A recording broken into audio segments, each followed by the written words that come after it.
What's the 4% rule? What's better, Roth or traditional? And an internet commenter accuses me of being an index fund salesman. You'll hear about it right now.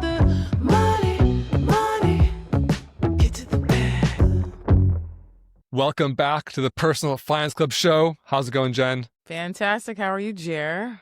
Great. Do you own any Bitcoin? I don't. You don't? Have you ever No. been messaged by scammers on the internet? Oh, yeah, for sure. Like a lot, right? Yeah. And so I want to tell a story that I literally have never told. I told to like some close personal friends in very private settings, but has never been public before. And the reason it's never been public is because it involves some illicit activity on my behalf.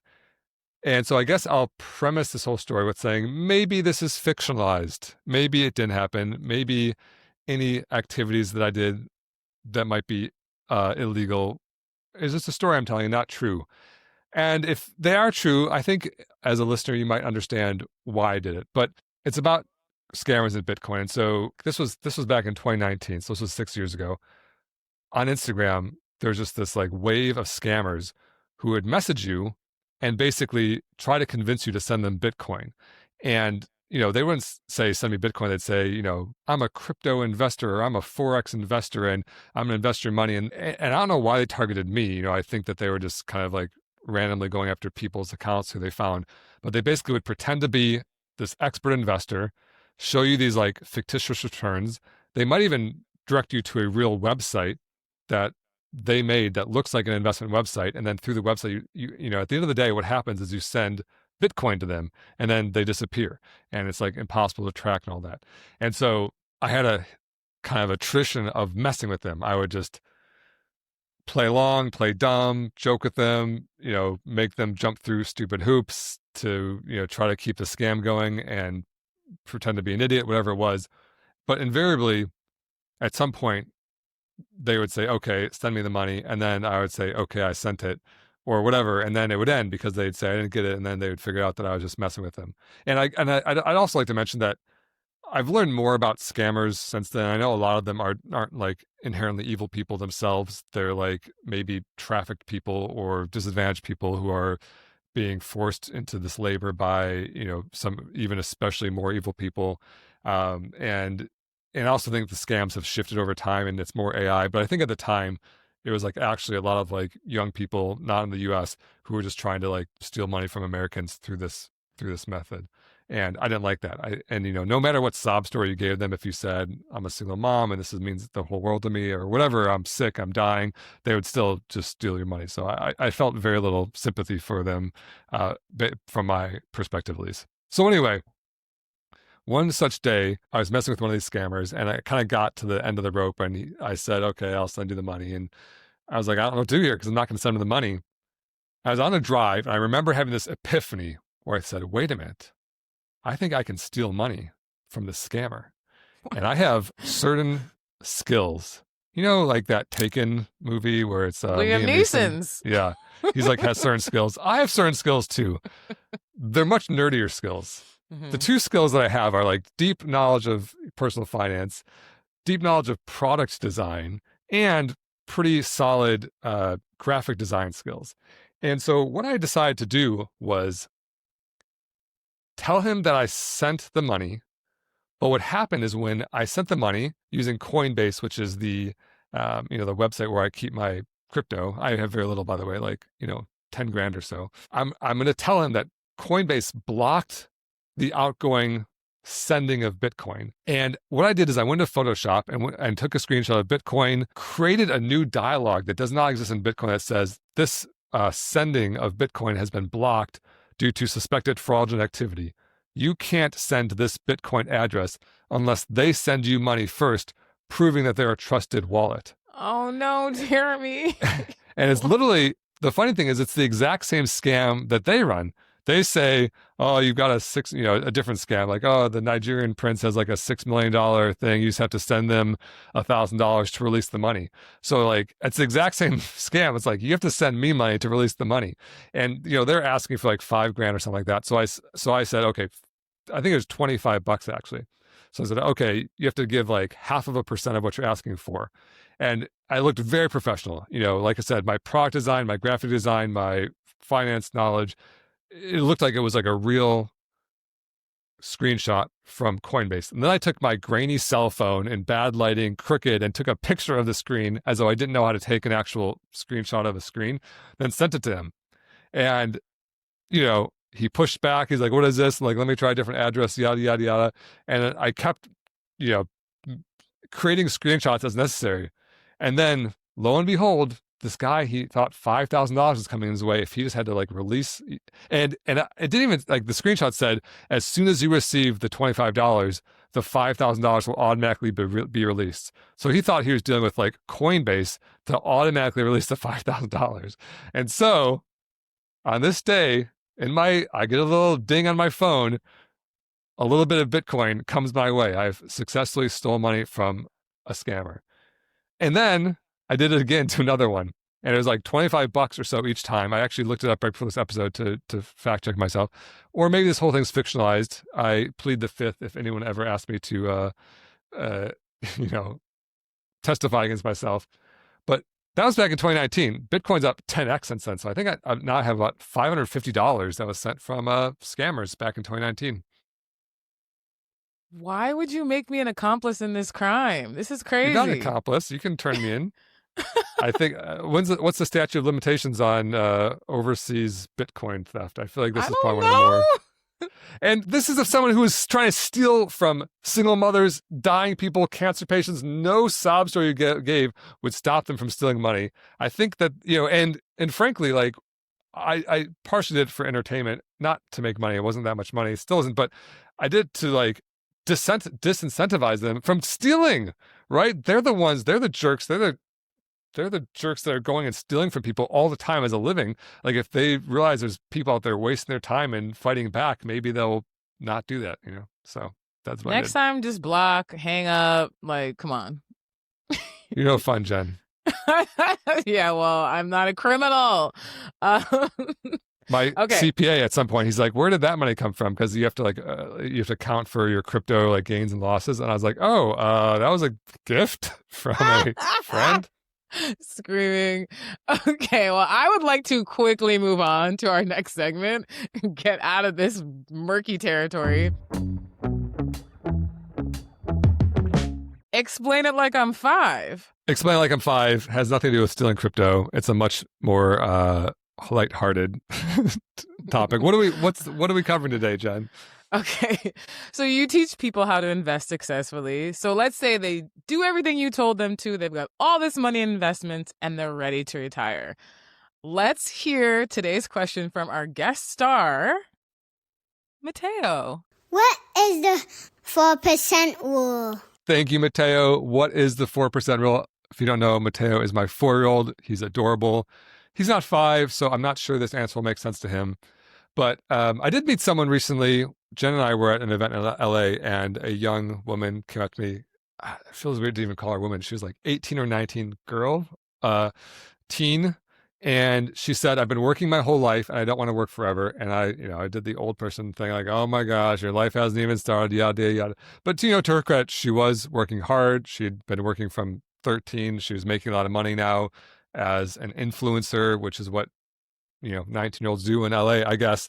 And what she's really asking is I have income. I don't want to be doing this forever. Can I live off of this somehow? And the answer is yes.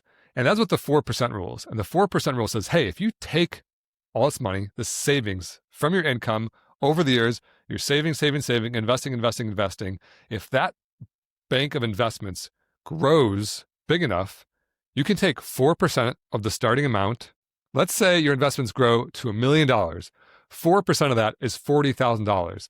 That means you can take $40,000 out every single year, even increasing it for inflation, and never really risk that $1 million running out.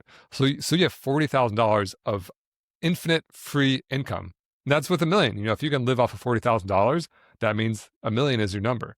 If you need $80,000, then $2 million. If you need $100,000, $2.5 million, whatever it is. But the 4% rule is basically looking at the historical volatility, inflation, dividends, growth of stocks and bonds, and figuring out, how much can you safely pull from it every year? I like to think of the extremes. 1% would be too low. That's too safe because you could put 1% in a savings account and it would last 100 years, right? Even with some interest longer than that. So that's too conservative. No one's going to live 100 years past the time that they acquire this amount of money. So 1% is too low. 10%, which is the historical growth of the stock market, maybe that might make sense, except for if you start taking out 10% per year and then you have a bad few years of the stock market, you could get into a situation where you've taken out too much and then the original nest egg does deplete and then you're back into a bad situation. And so 4% kind of matches the gut check. It's somewhere between 1 too low, 10 too high. And then this thing called the Trinity study, which looked at, all these different decades and historical growth and volatility and yada, yada, yada, basically came across 4%. Now the authors of the Trinity study are even saying that's a little bit too conservative. It's more like 4.5 or 4.6%. But, if the younger you are, the more reason you might not want to be pushing it because maybe the future isn't going to pan out like the past has. And so the 4% rule is a perfectly good rule of thumb to say, hey, this is when I can officially FIRE. Financial independence, retire early, FIRE. This is when I can live off my investments forever. So to that 19-year-old who said, hey, I don't want to work forever, you don't have to. You can get to a point where you're nest egg. If you keep saving, she was actually making a lot of money per month. She was living below her means. No names, no specifics, but she was putting away a lot, but just basically putting into a savings account. If you put into investment accounts, then you can live off the growth. And another cool thing that investments do is dividends. So right now, if you buy a total US stock market index fund like VTI, it's paying about a 2% per year dividend. That means without selling any shares, it just is creating cash deposited automatically to your bank account. And so that's 2% of your 4% right there. And the other 2%, you just sell a few of the shares and the remainder of the shares will go up in value enough to never actually deplete. And so it's really nice position to be in. And if you can get your investments big enough to live by the 4% rule, you can live off your money forever. I love it. Thank you so much. And it was really inspiring to see so many young people looking to invest and actually see their money grow. We were kind of expecting to be hanging out with a bunch of influencers who were just worried about buying Lamborghinis and Birkin bags, but they really wanted to know. They were curious. They also wanted to hang out with Jeremy, make videos with him. So it was fun and inspiring at the same time. So it was a small crowd though, so maybe the Lamborghini salesman who's coming next week will have a packed audience, and we had the spattering of money-wise young investors who showed up. Yeah, maybe. Okay, Mateo, I hope that answers your question. Thank you again for calling in. Let's move on to our next segment. Money. Can I ask a dumb one? Are you asking a dumb question? Are you asking a dumb person? We may never know, but let's ask this one. Okay, so this question's from Amanda. Now listen, like I said last week, y'all's questions are too long. So Amanda, love you down. We cut your question it's a quarter of your original question. We answered your first one. We're going to try to answer your first one. So Amanda asks, what are the implications during retirement of having some of my current contributions to my 401k as traditional and some as Roth? I understand that we would owe tax on the traditional 401k distributions and other employer match, but are there other things that would trigger, limit, affect, or disqualify us from? I always like to put things in perspective, and there's big deals and there's small deals. Big deal. Don't bury yourself in debt. Live below your means. Invest early and often. That's the big deal. If you do those things, you will be in great shape. Choosing between Roth and traditional investments in your 401k is a small deal. Not only is it a small deal, but it's impossible to know the perfect answer ahead of time without knowledge of the future, because it requires knowing what's going to happen to tax brackets in the future, what tax bracket you're going to be in the future, things like that where you can't perfectly decide now. But I'll still give you the answer. But broad strokes, if you are not getting into a bunch of debt, living below your means, earning well, saving, investing along the way, you're going to be in great shape. So you don't need to kill yourself over these small decisions. That said, there's three main types of tax statuses in investments. One is a regular taxable account. So if I go to Fidelity and I click open up brokerage account and put money in and buy shares of VTI and ETF, that is just the regular old tax status, which means if I do that, or if I buy a gold bar and store it in my basement, and then those things go up in value, the government is going to want a piece of that when I sell it on a capital gain. The second one is Roth. If you put money into a Roth 401k or IRA, then you're never taxed on the gains ever again. And so it's kind of like, I like to think of it with the analogy of seeds. If you are paid in seeds with a taxable brokerage account out of your paycheck, like let's say you get paid in 10 seeds, you pay income tax on your seeds. So you pay 3 seeds and you have 7 seeds remaining. You plant those 7 seeds, it grows to 7 trees, and the government says, hey, you just went from seeds to trees. We got some of those trees, and we're going to take 2 trees, and now you have 5 trees. That's like the normal tax status. With a Roth, you still pay income tax. Your 10 seeds of paycheck go to 7 seeds, but then the trees are never harvested from the government. So you get all 7 trees later on. You're never taxed again. The last status is traditional. With traditional, you don't pay tax on your income. So let's say you paid 10 seeds. All 10 seeds can go into a traditional 401k or IRA. But then when they grow and they're harvested, when you take the withdrawals out, then you do pay the government based on that income. And so your 10 trees become 7 trees. And so it's like Roth, 7 trees, traditional, 7 trees, taxable brokerage account, 5 trees. And so both Roth and traditional are better tax treatment than just a regular old investment account, but they're slightly different. And so those are 3 types of buckets. Having both or having all 3 has some nice advantages. And so let's say you have some Roth, have some traditional. What that does is it gives you some flexibility to choose which bucket you withdraw from in retirement. So like, let's say you have a very, very low income year. Let's say you're 60 years old, you're retired, and then for 1 year you have zero income. There's a level of income tax under which you owe zero income tax. And so you could pull from your traditional investments, and even though tax is owed, that tax rate will be 0. And so that's a nice way to pay no tax when you earn the money because it goes in tax-free because it's traditional, and no tax when you withdraw because you're in a very low income year. If you are in a very high income year, like let's say you sell a bunch of stock in a taxable account and you have a bunch of income or whatever it is, then you could say, okay, I don't want to touch my traditional because that would be taxed at a high tax bracket at a high rate. I'll pull from my Roth. And so having the 2 buckets kind of gives you some opportunity to maybe do some like arbitrage on staying under the low tax bracket if you can. That said, there are some other, you asked about trigger limit effect. I don't really know what all those words mean in your context, but there are some other implications of investing in a traditional account. One is that when you put money into a traditional account, the government has never been paid income tax on it. And the government doesn't like that. And so they have this thing called RMDs, required minimum distributions.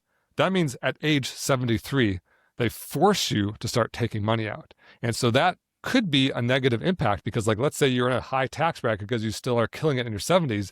Now you get forced to, subject your withdrawals to this high tax bracket against your wishes. And, for young people, you're like, oh my God, 73, that might as well be, $1 million. But my parents are in that age range and they're very concerned about their RMDs, right? That's something that becomes a big deal when you're that age. Another thing is Social Security. After a certain age, when you start taking Social Security, that Social Security may be taxable if you have enough other income. And so if you're pulling money from your traditional because you want to, you need to, or because of the RMDs, that could cause your Social Security to become taxable, which is another implication. And another one is Medicare premiums. Again, with Medicare, when you are old, you get basically government-sponsored health insurance.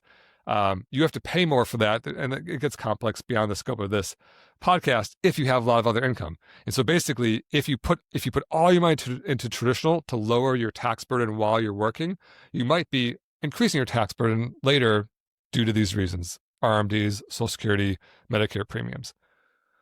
All that said, is it's still not that huge of a deal because you don't, they're both preferred to taxable brokerage account. You don't know which one's going to be better. I think there's lots of reasons to like Roth. Jen, me, and Vivi and Shane, all the PFC employees, we all do Roth contributions because we want to never ever pay tax again, and it kind of insulates you from all future tax hikes. Let's say Social Security is going insolvent, and then they want to come after high income earners. That Roth is protected. Who knows? I mean, there could be World War III, and they could just drain our accounts or something. I don't know, but based on the stability of the government as we hope it continues to exist, Roth is predicted from future tax hikes. All that said is there's a calculator. If you Google Nectarine calculator, Nectarine is our flat fee financial advice marketplace. We can find a flat fee financial advisor, and we have some cool calculators on there. So if you Google Nectarine calculator, there's an advanced retirement calculator that lets you put in Roth, traditional, and taxable contributions. And then you can see how it affects your likelihood of a successful retirement, how it affects your total growth of investments, how it affects your income in retirement. And so it's nice to play with those numbers. And I think you'll probably see it's not going to make or break you, but for sure, you are going to pay tax on traditional when you pull it out. And more generally speaking, we're talking about Nectarine. Amanda, you asked a very complex question. And when I saw this, I was like, Jen, this is a lot for a podcast, and I've been yapping a lot on your question already. It's probably worth sitting down with a financial advisor. And, Nectarine, like I said, is flat fee financial advisors. So these are advisors who don't sell any products, don't earn commissions, and don't charge you a percent of your assets. Instead, you just pay them by the hour or by the project, which is my preferred way to hire a financial advisor. I always have been pitching this to people for years. This is how you should pay financial advisors. They always said, how do I find one of those? I always said, I don't know, because I can't find them myself. And so that's why we built Nectarine. So we have a great resource for that. So that's my answer, Amanda. Jen, how long-winded was that? I'm always trying to become less long-winded, and it's not going well. Listen, for once, I'm blaming Amanda. Like we really, you tried. You know what I'm saying? And I feel like maybe she needs to go check out Nectarine. But hopefully, we got a little bit into her question, and she can take it from here. So good job. Let's get into our next segment. Scroll Patrol. Scroll Patrol. All right, Jeremy, I am scared. I feel like you might be mad at me for picking this one, but I did it on purpose. And maybe once you open it, you'll see why. And hopefully you'll either be mad at me for picking it or you'll feel vindicated when you can refute it. As a reminder, Jen has seen this before. I'm giving my honest, authentic reaction to watching this for the first time, and I'm clicking play now. Here's exactly why the 4% rule doesn't work. Number one, it's based on past returns, not future needs. Nostalgia is not a retirement strategy. Number two, it assumes no major life changes, like, say, divorce, illness, or moving to Vermont to raise goats. And number three, it doesn't account for your actual spending patterns. It's just a theoretical model built in the 90s based on worst case scenarios. It's not a rule. It's definitely not a plan. It's a guess, just like everything else in life that we pretend to know and don't. And if any of this is helpful, check out the episode of the podcast where I analyze the 4% rule and all of its nuance and glory. Okay, so that was Tyler. I know him. He's a good guy. He's a good content creator. He's putting out good stuff. And, he's saying, it's kind of funny in this episode about the 4% rule, he's saying it's not a good rule. And I think all three of his arguments there basically boil down to, we don't know the future.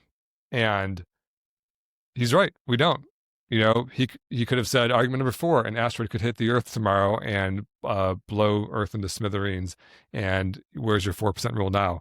And of course that's true. We can all, we can make that argument about literally anything in life. And of course, it's true that this is based on history because we can't base it on the future because no one knows the future. So we do the best we can.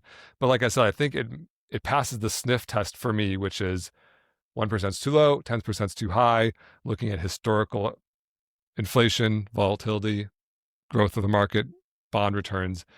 That's where you come up with 4%. Is it guarantee? No way. Is it an entire financial plan? Yeah, probably not.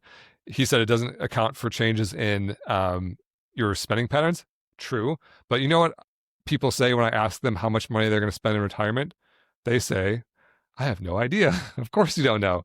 And so I actually have a problem with, and even Amanda, God bless her, from our previous segment, I kind of have a problem with people being overly specific about projections. Like, oh, I'm going to put $1 extra in Roth, or I'm going to make it a 3.98% rule or 4.03% rule. That's not going to happen. None of that's going to happen. we need to know ballpark. Are we doing great or are we not? If you need to withdraw 15% of your portfolio to retire, you are not going to make it. If you need to withdraw 0.03% of your portfolio, then you're probably a billionaire or whatever. If you're around 4%, then you're probably pretty close, and, no guarantees, but it's not a bad starting point. And so, I grade these scroll patrols from an A to an F. A is like A plus PFC, great advice. F is like bad advice. I give this like a B. I think it's a little bit kind of like just throwing a wrench in things when, introducing complexity when it doesn't actually benefit the individual. But for sure, like I said to Amanda in the last episode, like if you're eyeing early retirement and really want a more detailed look at tax statuses, withdrawals, which accounts, how to get to accounts before you're 59 and a half, things like that, you're probably gonna have to go beyond the 4% rule. If you're in your 20s or 30s and you have 10 or 15 years of working at least left, you got a target. Keep going, and you don't really need to get any more specific than that for now. So that's what I say. I give it a B, Tyler. Okay, shout out Tyler. Taking it easy. I actually do want some. I mean, I think that's actually pretty good advice. It's a B. I want some really good advice. I shouldn't be like, I don't want to.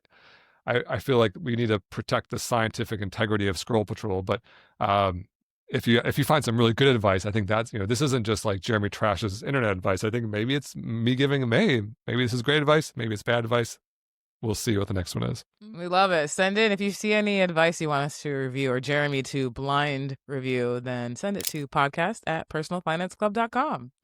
All right, let's get into our last segment of the episode. Money. Jeremy had time today. You recently made an Instagram post titled, "You Will Never Meet an Index Fund Salesman." And you had one comment that said, "Half the personal finance world dedicates their lives to selling index funds with posts like these." Jeremy, thoughts? So Jen and I kind of disagreed about this commentator's intentions. I think that he was actually saying that in a positive way, which is the personal finance community has the best interest in heart of their audience, and they're doing what they think is the right thing. But I actually do kind of hear a sentiment like this. And so just to step back for a sec, this post saying you'll never meet an index fund salesman, what I mean by that is you at some point in your life are going to get sold life insurance by an acquaintance or online or something like that, because the life insurance salesman makes a living from commission. The more expensive, crappy, high commission insurance they sell, the more money they make. This is like this weird inherent conflict of interest, which the worse they do for their clients, the better they do, because there's more profit to be taken from the product they sell you. Index funds don't have salespeople. You literally, they don't exist because there's no profit to be taken. Like the fees are so low, a person couldn't make a living selling an index fund, or if they did, it would be like a higher fee index fund, and you wouldn't want to buy that one. You want to go with the lower fee option. And so I actually do hear this sentiment a lot, which is something like, "Jeremy, you don't sell any of these products. How could you don't know what you're talking about. You couldn't possibly be licensed to do these things," or whatever. And my answer is like, yeah, of course I don't sell these products. That gives me an unbiased base from which to, look at them. And I'm not an index fund salesman. I'm not a financial services salesman. I'm not a life insurance salesman. I consider myself a serious hobbyist, and I deeply look at each of these things and try to understand them because I like doing it. And I find tons of merit to index funds, and I find little to no merit to high commission life insurance, for example. And so if I thought high commission life insurance was great, I would be doing it. I would be buying it. I'd be recommending it because I don't make money from anything. I'm just saying what I think, which is like a great way because I'm not sponsored, don't earn commissions, all that, with the exception of Nectarine. And so, of course, there's a conflict of interest there. And so if I'm suggesting a financial advisor and I say Nectarine, of course, that's a conflict of interest. But beyond that, I don't, have any reason to recommend any product over the other. So I kind of do consider myself a index fund salesman. I don't earn commission. I don't make money from it, but I think it's the right thing, which is why I always talk about it. Amazing. Okay. Yeah, maybe it's a tone thing. You can't tell tone from text or comment. And then I do know who wrote this comment though, and he wasn't being positive. So you had the insider scoop. That's not fair. You know, Yeah, I'm going in blind. it's my show, so it doesn't have to be fair. I guess it's just your show too. But Yeah, hey, no, I was kidding. Okay, on that note, that is all the time we have for you on today's Personal Finance Club show episode. Thank you for listening, and we'll see you again next week. And don't forget to follow the 2 rules of Personal Finance Club. Rule number 1, live below your means. And rule number 2, invest early and often. The Personal Finance Club show is produced by Jeremy Schneider and Jen Mundia. Music by Esabalu and Homie. Send your questions to podcast@personalfinanceclub.com. The Personal Finance Club show is co-hosted by Jeremy Schneider, who is a co-owner of Nectarine, an SEC-registered investment advisor. The views expressed on this show are those of the hosts and guests and do not necessarily reflect the views of Nectarine. Please refer to hellonectarine.com for all relevant disclosures. This podcast is for informational and educational purposes only and should not be construed as personalized investment advice or a solicitation to buy or sell any security. Listeners should consult their own financial, legal, or tax professionals for advice specific to their situation.